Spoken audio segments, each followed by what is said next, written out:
புது வீடு பால் காய்ச்சி வந்த உடனே பழைய வீட்டு மாடியில் இருந்த செடி தொட்டிகள் லோட்டஸ் எல்லாத்தையுமே கீழே இறக்கிட்டு மெயின்டெனன்ஸ் பண்ண வசதியாக இருக்கும். ஆனால் பாருங்கள், எல்லாமே காஞ்சு பறந்து கிடக்குது.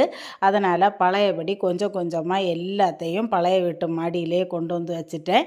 அதனால் எனக்கு நிறைய அடிஷ்னலாக டப்பு தேவைப்பட்டது. ரீபார்ட் பண்ணும்போது எக்ஸ்ட்ரா டியூபர்ஸ் எல்லாம் வரும் இல்லையா, அதனால் மார்த்தாண்டத்தில் ரெகுலராக நான் டப்பு வாங்குகிற கடையில் போய் பார்த்தா இந்த தடவை என்னென்னா கலராக இருந்துச்சு.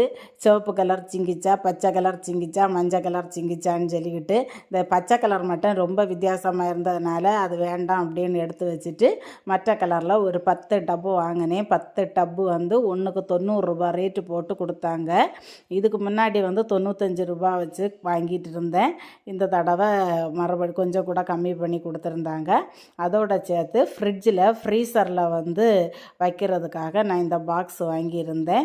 எனக்கு ஃப்ரீசரில் எப்போவுமே வந்து இந்த பப்பீஸு பூனை எல்லாம் இருக்கிறதுனால மீன் வந்து ஸ்டாக் வச்சுருப்பேன் அவங்களுக்கு போட்டு கொடுக்கறதுக்கு, சமையல் பண்ணுறதுக்காக. ஸோ அது வைக்கிறதுக்கு ஏற்ற மாதிரி இந்த 2 பாக்ஸு வாங்கினேன்.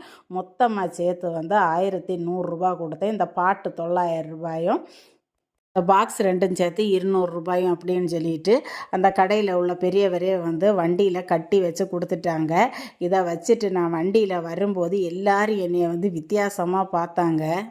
நம்மளை எல்லாரும் இப்படி எதுக்கு வித்தியாசமாக பார்க்குறாங்கன்னு யோசிச்சுக்கிட்டே வர்ற வழியில் நான் போன வீடியோவில் கிழங்கெல்லாம் வாங்கின கடை காமிச்சேன் இல்லையா, அந்த கடை பக்கம் வரும் ஒரு இளநீ குடிக்கலான்னு அங்கே போனேன். ஸோ அங்கே என்ன வாங்கினேன் அப்படின்றத இந்த பார்சலில் இருக்கிறத அப்புறமா காமிக்கிறேன்.